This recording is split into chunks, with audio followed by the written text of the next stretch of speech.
أهلا بيكم في قصص الناس مع لبنى مصطفى. ما تنسوش لايك واشتراك. قبل ما نبدأ يلا نصلي على رسول الله.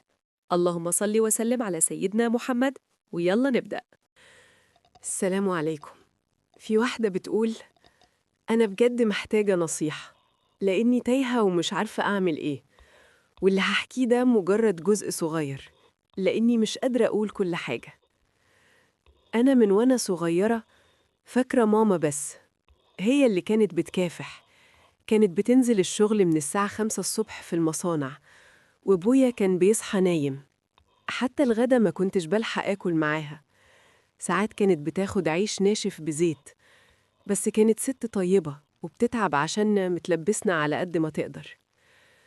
من أصعب الحاجات اللي حصلت موت أختي الكبيرة، وفي نفس اليوم اللي ماتت فيه أبويا كان رايح يخطب واحدة، ولا كأن في حاجة حصلت.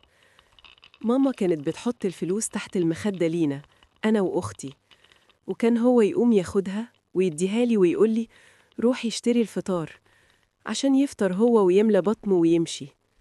كان أناني بشكل صعب يتوصف. حتى من التعليم حرمني، وعمري ما سامحته. حتى أخويا وهو على سرير المرض كان بيغير منه، لأنه ماما كانت توديله الأكل لحد عنده. مرة جارنا جاب لنا لحمة العيد. أبويا اتجنن وقال لماما: إزاي واحد زي ده يجيب لعيالي لحمة؟ ودخل وداس على اللحم برجله وربط الجزمة فوقه. تصرف مهين جدا. بجد كان أسوأ إنسان ممكن تتخيله. ما اشتغلش في حياته، ولا عمره صرف علينا، ولا جاب لنا حاجة، بس كان عايز كل حاجة جاهزة. ولو رجع وما لقاش أكل يقعد يزعق ويخنقنا. كنا بنخاف منه لما يرجع البيت.